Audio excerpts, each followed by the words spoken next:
Greetings, my fellow scholars. My name is Reginald Keith Cummings II, and this is my response to the professional dispositions and survey video assignment that was given to us by our kind and loving professor, Mr. Woody Mason. Now, let's get into it, shall we? Our first topic is, what dispositions do you possess that you think will make you a successful teacher? I think mine would be respect for the diversity of others, high expectations, compassion, honesty, and reflection. I think with these certain dispositions, you'll be able to connect with your students in a very meaningful and thoughtful way, which is something that I believe all educators should possess. Our second topic would be, what dispositions do you need to work on before you enter the classroom as a first-year teacher? The things I think I need to work on are fairness, curiosity, and advocacy. Regarding the issue of fairness, sometimes I have an issue with not punishing the entire class for the actions of a few students. In my establishment, we have silent lunch on certain days, or silent lunch can be assigned based on the student's behavior. Sometimes I have a tendency to put the entire class on silent lunch because one or two students were misbehaving. I do not believe that is fair, and I've come to realize that, and I can understand why some students get upset when it happens.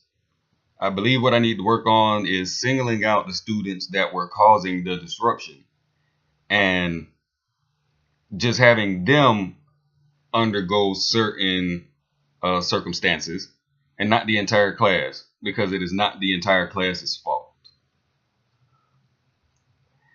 The third topic that we are going to move on to is, how do the dispositions demonstrate your ability to understand other cultures, genders, and learning differences to build strong relationships with the students and families?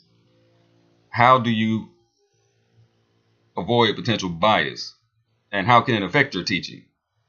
Now, being a minority myself, I think my dispositions give me a bit of an advantage when it comes to the understanding of other cultures and their various struggles. It allows me to connect with them on a deeper emotional level, thus forming stronger bonds and trust. However, being a minority, I have to take extra caution and make sure that I give each student the same amount of attention and respect, because each student is the same. Now, we may have our favorites, but that does not mean that anybody deserves more than the next person. If the student feels neglected in any way, it will severely impact their motivation for success. Our next topic would be, how do you anticipate using feedback from your annual performance evaluations and/or observations and data on student performance to adjust your dispositions and teaching practices to benefit learning? At the first school that I was employed at last year, I was a paraprofessional, and during the beginning of the school year, I was very closed off to my annual performance evaluations.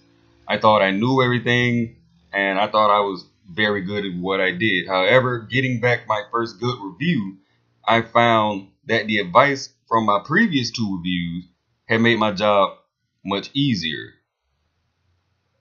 I don't get student performance data being a paraprofessional myself, but my teaching practices have shifted dramatically after I lent a listening ear and discarded my closed-mindedness.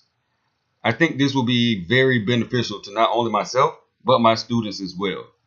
We all learn together in this field. It's not just one of us. It is all of us. It is a process, and it is something that has to be embraced. Once again, my name is Reginald Keith Cummings II. Thank you all for listening, and I hope you have a wonderful and blessed evening.